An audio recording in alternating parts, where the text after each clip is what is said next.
So, Dr. Bikman, I've been talking to the Maha people about their plans.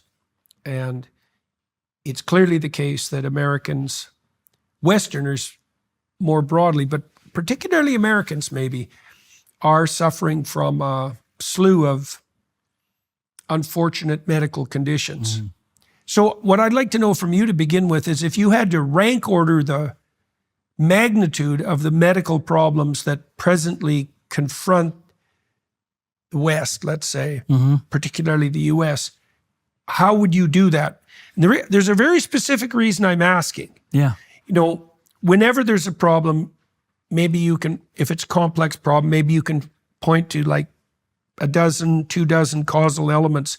But if you focus, you'll find that 3 of those are the major contributors. And you could spend an immense amount of time on all 24, or you could focus like hell, maybe on the worst problem. Yeah. And gain 50% of the ground. If you spread your forces out across the entire panoply of problems, you're not going to get anywhere.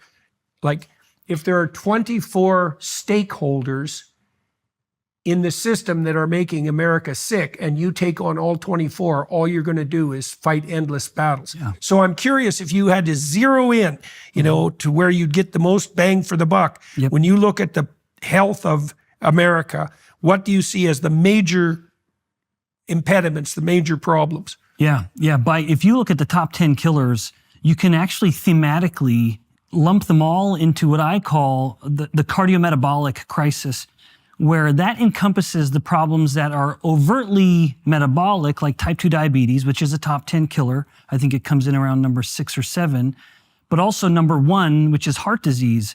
And now there are others in the top 10, like Alzheimer's disease, for example, that you wouldn't think.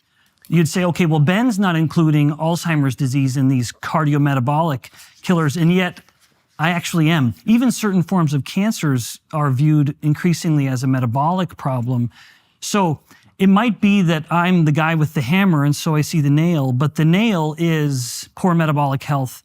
And that's certainly the focus of my efforts. But I like how you framed the question. As much as metabolic health is an underlying issue or a common soil from which all of these noxious plants are growing that we call diabetes, heart disease, Alzheimer's disease, COPD, chronic obstructive pulmonary problems.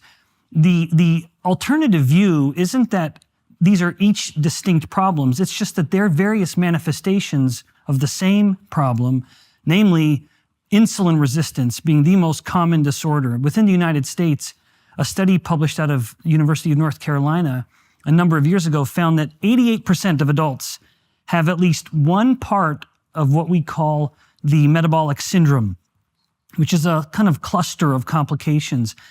Interestingly and tellingly, what we call the metabolic syndrome used to be called the insulin resistance syndrome. Mm-hmm. And as much as you framed it from a Western view, just to help people appreciate this, we're maybe around in the US, number 20 or so with type 2 diabetes worldwide. The Middle East, they're experiencing these problems far worse than we are. Even Southeast Asia, these countries where you'd look at the population and think, well, you look healthy, you're only maybe a little overweight. Yeah. But there are ethnic differences where body fat, which is so important to this, will predispose people to these metabolic problems at varying levels. But to answer the question succinctly, the problem is a cardiometabolic crisis. And at the heart of this is this very poorly understood, poorly known, poorly discussed problem called insulin resistance. Yeah,